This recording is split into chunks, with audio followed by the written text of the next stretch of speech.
fast and hot in his lungs. He had to get to the tower before Father set out to take care of the storm. Otherwise, he would be left behind, left to watch from the tower, or worse, sent home with... A scream cut through the sound of blood pounding in Ray's head. He stumbled to a stop and looked back. Had that come from the stables? He turned around and squinted against the glare off the glass panes of the hothouse at the edge of the gardens. He couldn't see anything or anyone of note. A little spooked, Rae ran up the hill. His father was waiting for him. Rae Kelthannis had just stepped out of the squat tower at the top of the hill as Rae stomped up. He looked nervous, but when he turned around and saw Rae, Tren's face split with joy. "I should have known you would show up for this. Hard to keep you away from a storm, isn't it?" Tren asked. He was dressed in the gray and green of House Hadroy, his scholar's robes of finer material than the rough-spun wool the soldiers wore. His wire-frame glasses were smudged, and he was carrying a large sheaf of papers under one arm. Ray's father tried to pick him up with one arm, precariously balancing the notes in his other. "You've grown 20 pounds in the last week, I swear." "I'm big now, Dad. You don't have to pick me up every time," Rae said, squirming to be released. Tren laughed again and kissed his son on the forehead, then set him down. Did you hear something a moment ago?" "Something other than my son stomping up the path like a runaway carriage? No. Why?" But Tren glanced in the direction of the stables, his eyes narrow.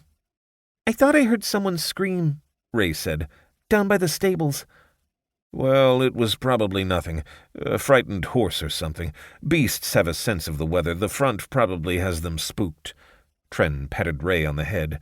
"Best forget about it." "So, I'm right? About the storm?" Rae asked. "Something is brewing, yes. A big one, if even you can feel it." Tren wiped his glasses clean on his robe, then squinted at the horizon.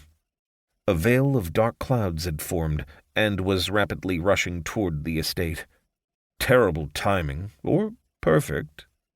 He looked down at the papers in his hands, then shuffled them together and stowed them in a leather satchel at his waist. "You should go back to the house. Make sure Mother gets the shutters closed." "She has Law to help her."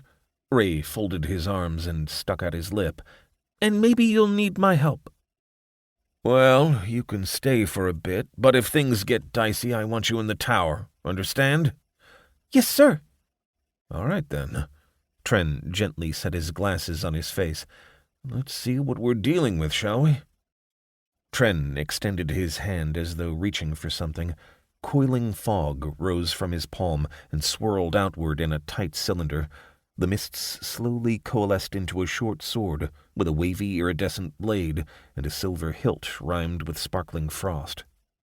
The elemental bound to Tren's soul originated in a blizzard and had strong ties to the realms of water and storm. The spirit blade was a conduit that opened the door between realms, protecting the spirit binder's soul, while also allowing him to call on the Zephyr and bend it to his will. With a deep breath, he gripped the spirit blade and gestured with his offhand. The Zephyr swirled around the stormbinder's shoulders, emerging from his soul and shrouding him in a frost-tinged maelstrom. Tren's robes swirled as the elemental buffeted him. His glasses fogged up, but Tren's eyes glowed with a piercing blue light. The strands of Ray's soul sang in harmony with the drawn spirit. His father had been tutoring him for over a year in the spirit binder's art, but it was all he could do to sense the weave and weft of Tren's soul and the Zephyr, inextricably bound together. He could tell Tren was reaching out to the distant storm, probing its depths. Tren's eyes narrowed. "That's troubling." He reeled the Zephyr back until it was nothing more than a frosty mist clinging to his shoulders. "Rae, I need you to go home. Now."